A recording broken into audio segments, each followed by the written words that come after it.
Son illər universitetlərdə 150-200 bal arasında qəbul balı tələb edən ixtisasların sayı artıb. Ancaq bu göstəricilərlə ali məktəbə daxil olanların sonradan ixtisaslarına uyğun işləyib işləmədikləri müzakirələrə səbəb olur.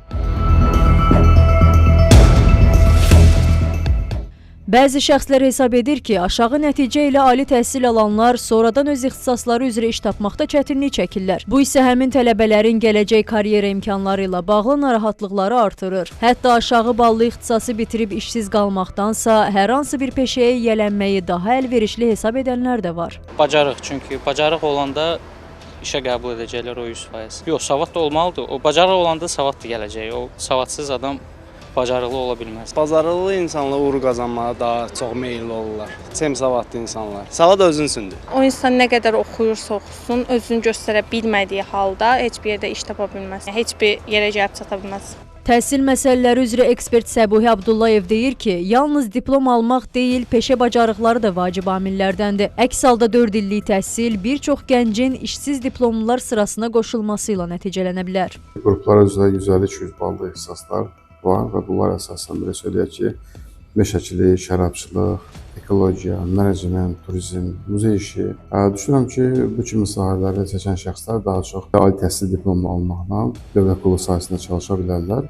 Aşpazlıqdır, maşın qayırmadır, cihaz qayırmadır, mühəndislikdir. Təbii ki, bu sahələrdə bitirənlərə görürük ki, peşə məktəblərini bitirənlər daha tez iş tapırlar. Həm peşə ixtisas sahələrində, həm də ki, bu söylənilən 150-200 ballı ixtisasları araşdırsınlar, onların test tədbirlərini, eyni zamanda onları bitirən şəxslərin tövsiyələrini dinləməklə, ekspertlərə, rəyərlərə diqqət etməklə ixtisas seçiminə girsinlər. Millət vəkili Ceyhun Məmmədov bildirir ki, aşağı ballı ixtisaslar əsasən özəl universitetlərin payına düşür. Tələbənin yaxşı mütəxəssis kimi ali məktəbi bitirməsi üçün qəbul balı, həmçinin sonraki təhsil nəticələri önəm daşıyır. Son vaxtlar balların aşağı salınması ilə bağlı addımlar atıldı. Xüsusilə də söhbət özəl universitetlərdən gedir. Bu ən çox özünü humanitar sahədə göstərir. Bəzən o qədər yüksək dünya görüşü, intellektual səviyyəsi olmayan insanlar da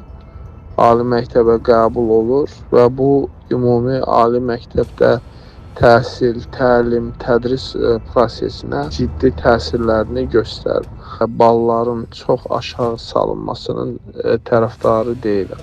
Bəzi mütəxəssislər isə hesab edirlər ki, əmək bazarında müəyyən ixtisaslar üzrə vakansiyaların azlığı məzunların iş tapmasını çətinləşdirir. İxtisas seçimi edərkən yalnız universitetə qəbul olmaq deyil, gələcəkdə həmin ixtisas üzrə işləmə imkanları da nəzərə alınmalıdır. Əks halda illərlə alınan təhsil işsiz diplomluların sayını artırır.